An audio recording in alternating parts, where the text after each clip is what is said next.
But, you know, I don't apologize to the guy at the bank. I owe taxes, right? I owe taxes up in fucking Canada. So my accountant goes, you have to go to the bank. I'm going to send you an email with all the fucking account information. They can wire it up there. Bing, bang, boom, done. So I say, fine. So I go up, I download the thing. I bring my laptop. I fucking get this David Blaine looking dude at the bank to help me out, right? So we walk into his cubicle area. We sit down. I have all the information on the computer screen. He starts going, read me the VIN number. I know it's not that, but you know what I mean. And I'm like, what number? He's like, that number there. Read that to me. So I read it to him. He goes, all right, read me the next number. I go, which number? He goes, read me that number. And then I just finally look at him. I go, what do I work here? He's like, excuse me? I go, I feel like I work here right now. I'm like, look, just turn it around. Here's all the information. Type it in. And he goes, well, it's going to go quicker or something like that. And then he just kind of got quiet, right? I'm just fucking sitting there. And then after a couple minutes, he just kind of goes like, I don't understand like why you got upset there. I go, well, I'm not upset. I'm just calling you out on the fact you start treating me like your secretary. I don't work here. He goes, I'm not treating you like your secretary. I go, yeah, you are. You got me like reading off numbers and stuff. He goes, I'm just doing that because it'll be faster. And I go, well, I disagree. Well, what the fuck am I? You understand? You work at the bank. You're at the bank. You work at the bank. You get paid to work at the fucking bank. I'm the customer. This is what I need you to do. Do the fucking transaction. Jesus fucking Christ. These fucking goddamn, I'm going to say it. These kids today, everything about them it's interactive. Hey, man, like, hey, fucking reach out through the fucking interweb, man. Fuck off and do your job. But I didn't say any of that. I just said I disagree. That's the best I could do. But I just couldn't believe, he was like, but he was, what kills me is he's walking around saying that I'm a dick, which I am. I admit to that, but I'm fucking right. I got to sit there and read off fucking numbers to you? He goes, can you read this? He didn't even say please. He starts talking to me like I'm like I was like, did I just get hired as your assistant, you fucking cunt? I didn't even know what he was talking about, all of those numbers. I'm not a fucking banker. Every time he told me to read off a number, he had to explain what the number is. Like, how is that quicker? Oh, Jesus. So I meditated for the first time in about 6 weeks. I'm just trying. Yeah, I know. To the guy at the bank, maybe I could have explained it a little nicer. Maybe I couldn't have just flipped out here. But, know this. That's what I wanted to say in the bank, but I didn't. Okay? I just fucking kept my cool. But, like, you work at the bank. I don't. I need you to do this transaction. I have money in your bank. Back in the day, you guys used to give, like, 10%. 8% on fucking money in the bank. You now give like 0.0001%. Okay? So now you don't give me any money on it. You've loaned 10 times out on what I fucking have there. You guys invent money. You're literally counterfeiters. And now I have to go in there. You guys nuke the fucking economy every 8 fucking years, building housing bubbles or whatever, and you don't go to jail for it, and you leave Americans upside down in their houses, and you don't give a fuck. And then on top of that, I gotta go in and read the fucking numbers off to you? Fuck off. I know this is childish for me to be sitting here alone, losing my mind, but I cannot lie to you and not tell you how fucking good this feels to get this out of me. Part of my meditation today is I'm actually doing this series on patience. Swear to God. And the guy said, oh God, what the fuck did he say? It almost made me mad when I was like, I wanted to debate with the guy, but I can't because it's just a recording. He basically said that when you lose your patience, it's because you have expectations of other people. Okay? And then when you react to that, it's like your fault for reacting to it.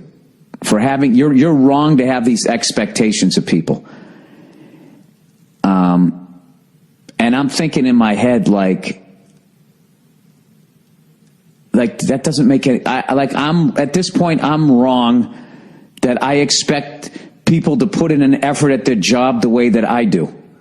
And the way that I did. And I'm not patting myself on the back, but when I always Any job I had, I fucking killed it. Unless I just literally didn't have the talent, like construction. I could bring you the shit. I just didn't have that gift.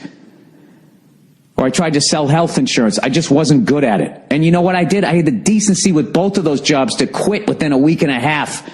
I didn't fucking sit there and torture people and just suck at my job as they came walking in, or worse, try to make them do part of my job. So I'm listening to this guy, and he's talking in a very soothing voice like this, some sort of British accent. When we walk in there, we have, it's Headspace. Hello again, welcome to Headspace. When we have expectations of other people, gives us a tendency to, he tries to like lose our patience. Like, don't get all fucking jolly, because you know that's, you know what it is? He's doing that because he knows there's an angry cunt like me laying on the ground going, like, okay, so now you're defending this guy at the bank? You weren't even fucking there. You know? So now basically what you're saying is, in order for me to have patience, I have to basically treat people the way I treat my daughter, which is I understand that she's a baby and doesn't know anything yet. You know? So I have to have 100% patience with her, which I do. But that's because she's a baby. So now I'm supposed to walk in and sit across from a 27-year-old guy in his, you're going to like the way you look, I guarantee it, fucking suit. And as he tells me to do, how could I have done that better? I guess what I should have said is, sir, I don't mean any disrespect, but I'm not going to read those numbers to you. I feel that you work at the bank and I am the customer, and I feel that that crosses a boundary that I'm not comfortable with. Well, I guess I could have said that, right? And when he exhaled, I probably should, like, when he exhaled, like, it was like someone fucking twisted a knife in my back. I wanted to fucking, like, did you just fucking exhale? Yeah, because once again, I guess I had expectations that this guy, you know, I had the ability to fucking look at a paper with all the answers to the test on it while typing at the same time. I mean, I can do that. I could do that for half a page and I'll only make a couple of mistakes, and I taught myself how to do it. What the fuck? How much more easier does life have to be? And then, I was also thinking when I left, it was like, you know something? My wife would have just read the numbers off to him. She would have read the numbers off to him, and then afterwards I would have said, like, why did you just do that? You did your job. She goes, well, you're right. I probably shouldn't have done that, but it got it done quick, I just didn't want to have the argument, blah, blah, blah. She continues on, and she's a way, way happier person. On paper, I think. On paper. I don't know, something, the thing about women is the big red flag is the level of shopping that they do. And the amount of shit that they buy. Like, that's, I don't know. There's a fucking unhappiness there. There's something psychotic going on with just the sheer amount of clothes and shit that they buy, and just stuff that they fucking buy. I don't see tranquility in it.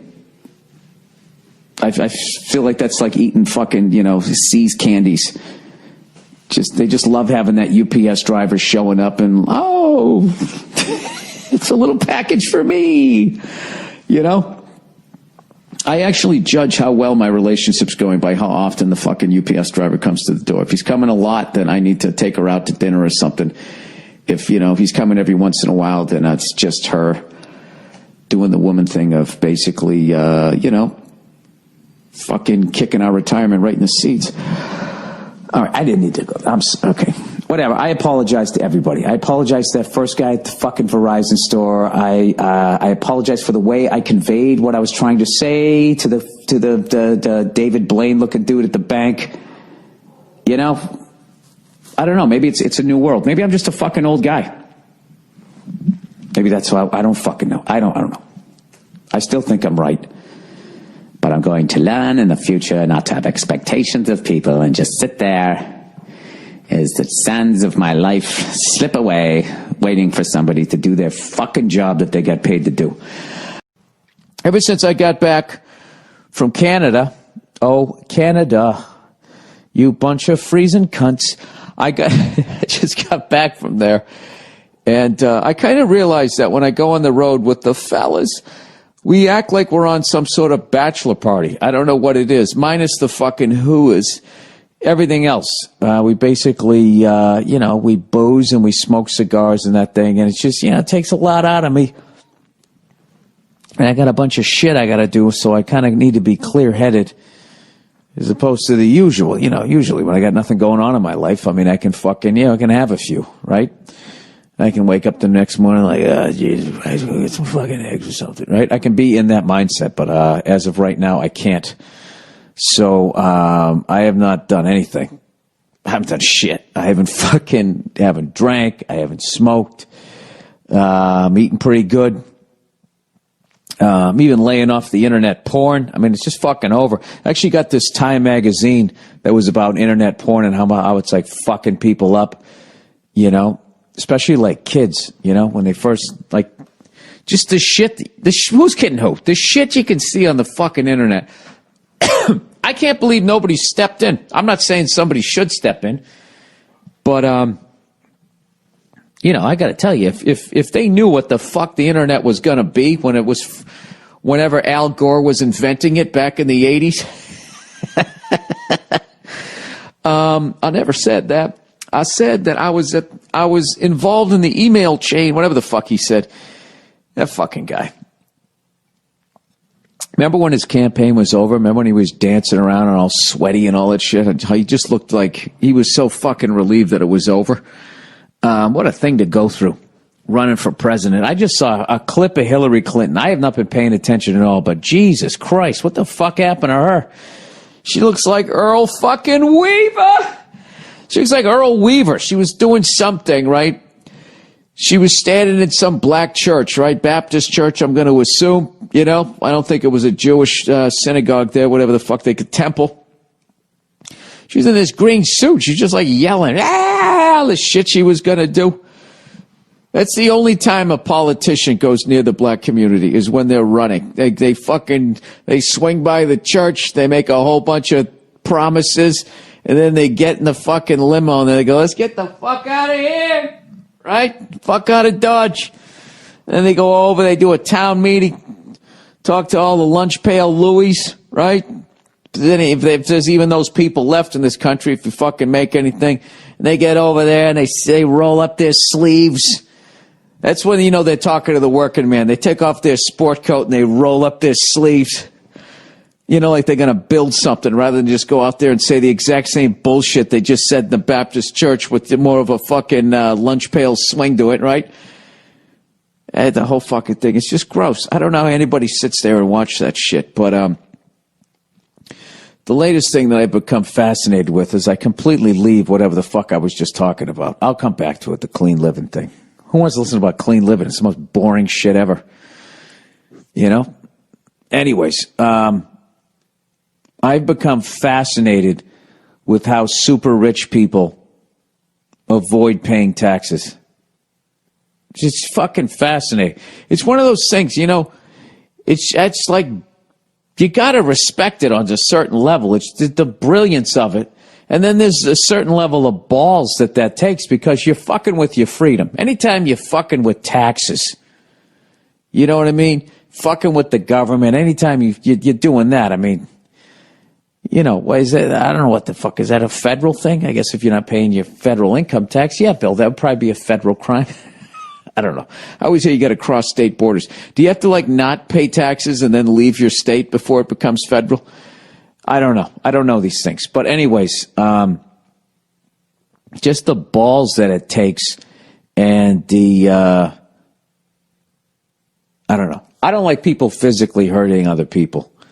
That type of crime. But when there's something like robbing banks or tax evasion or even a good old-fashioned fucking scam, if there's like an amazing level of thought behind it, on some level you got to respect it, I think. You know what I mean? Like, I remember a long time ago, there was some fucking guy, he figured out how to rob parking meters. And they were, allegedly, it was impossible to do. So this guy figured out how to fucking do it. It's amazing. And he did this shit. This is back in like the 80s or some shit. This guy figured out how to do it. So it was way, way, way easier to not have everybody breathing down your fucking throat. You know, people be having eggs watching you fucking robbing a parking meter. They didn't have a fucking smartphone on them. They just be sitting there going, look at this fucking guy just... Is that guy robbing a parking meter? Holy shit! The fucking guy just fucking parking! Did you see that? Anybody see that? That was it. That's all that fucking happened. Rather than some douche sitting there filming you and you're arrested before you even get home. Right? And then the fucking local newscasters, they always got to do some sort of fucking bad pun. You know what I mean? I'll tell you, this guy's life, his freedom is now going to change. You know, they do that. Somehow they get away with that in like fucking newspapers. Like they can have the biggest fucking puns ever and everybody thinks it's great. You know? I don't know. I can't even think of one right now, but whatever. You sit at home and you think about it. You sit at your fucking cubicle instead of doing your goddamn work. You think of one. So anyways, this fucking guy figured out how to do this shit. And of course, the parking meter guards were beside themselves. You know what I mean? It was like one of those sci-fi movies. Or like the Titanic movie. Like, not even God can sink it. That's what they were like. Not even God could get the fucking quarters out of this meter. This meter, right? They were talking all kinds of shit. So this fucking guy figured out how to do it. And you're thinking like, all right, whatever, man. What the fuck you gonna do with that? Well, dude, there's fucking meters all over the city. So this guy, anytime he wanted a drink, if he wanted a fucking sandwich, dude, he had it perfect. It was like his own ATM machine before ATM machines. He'd just walk up, bing, bang, boom. He had a sack of fucking quarters. You go down to the bank. You go, hey, can I get one of some of the roly fucking things there? Right? Yeah, sure. They don't give a shit. Nobody gave a fuck back then. Nobody was paying attention. They were trying to pay attention, but not to that type of shit. So this guy would roll the fucking quarters. You know?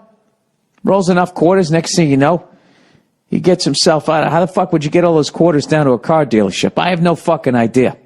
Although I talked to some drug dealers about how they fucking, or a guy who knew drug dealers. Let's be honest here, Bill. Let's not act like that news guy saying that you were in the war and then you were in a chopper or some shit next to the chopper and you didn't really fucking see it. Okay, you took a fucking helicopter tour one time.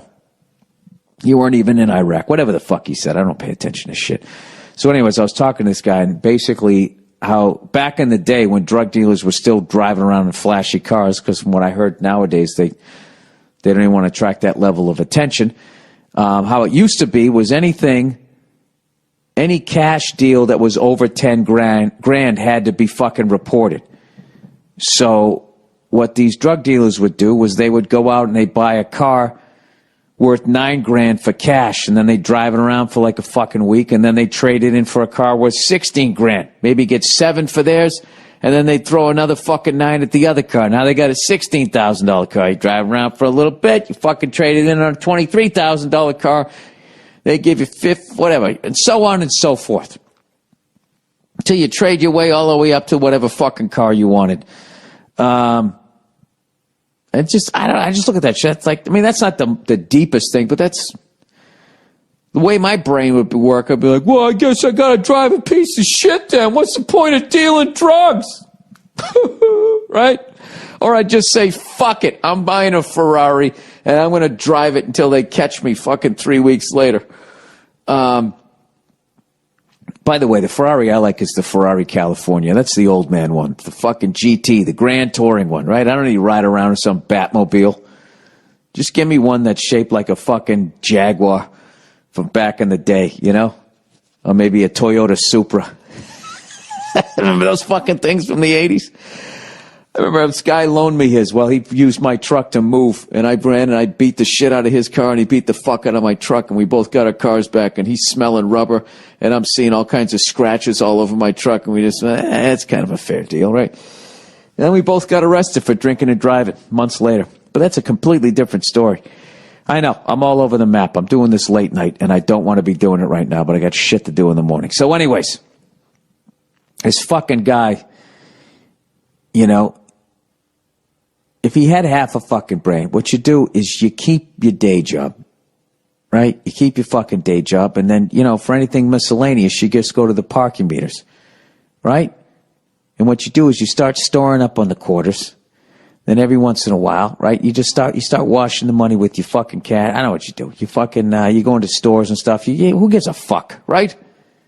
You just use it to get yourself a better TV. But what does this dope do? He gets fucking greedy. I don't even remember how the fucking story goes. All I know is he just started hitting every fucking goddamn parking meter around. And next thing you know, he's sitting on like a fucking $2 million in quarters, and he ended up getting busted. But there was a part of it, I liked the guy, you know? So anyways, this gets me to the super rich on how, you know, all of that shit about the Panama Papers and all that type of stuff. I was talking to another friend of mine who's a fucking lawyer. And I was like, how does that work? Like, how do you get your money out of the country? And then once it's out of the country, how do you make sure nobody steals it? Like what happened to Johnny Depp's character in Blow. And then once you have it out of the country, how do you get it back in without just getting taxed all over again or busted? And he said, basically, this is it. And he broke the whole fucking thing down, all right? Or as far as I know, he broke an aspect of it down. I know all you guys are sitting there right now going, oh, Jesus, he's going to try to explain. I'm going to try to explain some shit that was just explained to me, and I don't really know what the fuck I'm talking about. So let's get rid of one myth right out of the gate. I remember a long time ago, a friend of mine had a fucking landscaping business. And he already had a truck, and he went out and he bought this giant fucking, you know, one of those things with the dual wheels on the back and this fucking giant bed. Look like you put cattle in it, right? And I was like, holy fuck, man, how much does that thing cost? And, you know, it was like the 80s. It cost like 25 grand, which was a lot of fucking money back then, right? For a truck, you know? It's like 10 grand more than you pay. 25, 30 grand or some shit, right? I was like, holy shit, man, you can afford that? And he was like, yeah, it's a write-off. That's what a lot of dopes say. And it is a write-off. But what they think is that they can write $30,000 off of their taxes. What you can't. What you can do is you can write off, it's a write-off as far as that 30 grand that you just spent on that truck is untaxable. All right? It's sitting in whatever. You made that money. You made 30 grand. If it's just sitting there and you don't put it back into play as far as reinvesting into your business, the government will tax you at the end of the year, you know, on that 30 grand. And let's say you're in like a fucking, 20% tax bracket, that you'd have to give the government fucking 6 grand. Right? That's it. So morons think, oh, I get to write 30, in the end of the year, if I owed 40 grand in taxes and I bought a $30,000 truck, I get to take $30,000 off of my taxes. You wouldn't. You'd just be able to knock off 6 grand. Right? You're not even knocking it off. You're just not getting taxed on that. Does that make sense? Probably doesn't, because I explained it. So anyways, when you have your own business, what you're trying to do is you're trying to come up with as many fucking write-offs as you possibly can. Many expenses, everything you possibly can to lower your basic, whatever your income as far as what is going to be taxable. So say you made fucking 100 grand, all right? You grossed 100 grand. The net is what you're left with after your expenses. You try to fucking come up with as many goddamn expenses as you can to get that 100 grand as far down as zero as possible. Ideally, you wouldn't want to pay any fucking taxes as far as these people look. But the bottom line is, you can only do it so much, and if you write off too much, the IRS is going to show up and be like, what's this fucking, 60 grand for fucking cheeseburgers, blah, blah, blah, you tried to write off, and you're going to get busted. All right? So what these fucking super rich people do is, the first thing they do is they get the fucking money out of the country, because the IRS's jurisdiction doesn't go beyond the borders. So what they do is they just create a company that doesn't exist. It's just on paper, right? So say you make $100 million, right? What you do is you go to a country that doesn't give a shit about America and lets you use it as a tax shelter. You just come up with some incorporated thing, like Who Gives a Fuck Inc., right? And then you just have that company bill your company a consulting fee for $100 million or whatever, whatever of the $100 million, 30, 40, 50, whatever you don't want to pay taxes on, whatever. And then you write a check to that company that doesn't exist, that's really you. And then you send it out. So now it's out of the fucking country. And then what they do is they open up like 10 other these fucking shell companies, and they have those other companies build the first company, and then the third one builds the second one, the fourth one, and it's just gone. The money's fucking gone. Now the IRS can come at you and be like, what the fuck did you pay somebody $100 million consulting fee? And then you're telling me you paid somebody $100 million as a consulting fee? And then you just look at them and go, yes. And evidently there's nothing they can fucking do about it. So then I go, all right, so now it's out of the country, and then it's in this other country. How the fuck do you protect it? And they goes, well, those countries where these tax shelters are, they're in on the scam. So you just kick them 10% of the 100 million. You give them 10. Here's fucking whatever you can negotiate. We'll just make it easy. Here's $10 million. So I'll give you 10 million rather than giving the government fucking 50, 55, 60 million at 100 million. I'm still fucking up 45 million. All right. So then I was like, all right, so now how do you get the money back? Because if, you bring the money back, you stick it to the bank, they're going to consider that earned income. Like, where the fuck did you get it? And this guy was like, they bring it back into the country in the form of a loan. Loans aren't taxable, right? Like if you get a fucking loan because you're already paying interest on it and everything, they don't tax you. So they just bring it back in the form of a loan, whatever the fuck you want to do. I want to buy a $10 million house. You have this shell company that's 10 times removed from the one that you paid from the consulting fee, right? And they can't follow the paper trail because it's in a different country, right? You just bring it back into the country in the form of a loan. And then you go buy a fucking house. And I guess, I don't know, you pretend to make payments or the loan is forgiven by this shell company that's still you. I know I just glossed over that, and if anybody has more information on it, I find it absolutely fascinating. There's other ones, they just pretend that that's their main business, that shell company, so they just act like it's doing I don't know. That's as far as I can remember that what he told me, and I found that shit absolutely fucking fascinating, because at the end of the fucking day, as far as what they're doing, I know they're fucking over you and me because, the school systems go down the shitter because they don't have enough money. There's a lot of potholes. There's all kinds of stuff. You can't take care of homeless people. You can't build another gleaming structure for a fucking sports team, whatever the fuck it is. At the end of the day, as fucked up as that is, these people who are criminals, they're stealing from other criminals. As far as my conspiracy theory goes, the IRS is just a bunch of fucking crooks anyway. So, I mean, it's kind of fascinating watching these two giant, powerful entities fuck with each other. Meanwhile, I'm in the crosshairs, you're in the crosshairs, and we're all paying Elvis taxes. And there goes Hillary Clinton screaming in some Baptist church. Is she talking about that shit? Of course she isn't. Because when you bring the fucking money back in, you just don't bring it in and go out and buy yourself your fucking Ferrari California. What you do is, you do that, but what you also do is you walk around with nice wad of cash and you go, oh, hey, chief of police. Oh, look at that birdie over there. And as he looks over, you stuff a fucking wad of cash in his pocket, And then, is it an election year? Yeah, I'll take 2 million on Trump. Give me 2.5 on Hillary, and fuck it. Give me 500 grand on Bernie Sanders. What do you mean he's not taking any money from guys like me? Oh, is that right? Well, whatever. He won't get in. And if he does, I'll give 3 million to, silence him. That's what the fuck they do. And that's how they I'm convinced of that. I'm convinced as far as like stand-up comedy goes, you know why they're always giving us shit? Is because if stand-up comedians just organized, okay, and we donated to the campaigns of people running to the Democratic and then the Republican parties, right? And then we bought a little ad time on CNN and on Fox News and all these major networks. If we did that, you'd never see another comedian getting in trouble for doing a fucking Caitlyn Jenner joke. Anyways, if anybody has any more information on that or they can talk about it, I don't like if it's really dry. I just like, I'm fascinated with people that do shit like that and then they go to bed knowing what the fuck they're doing.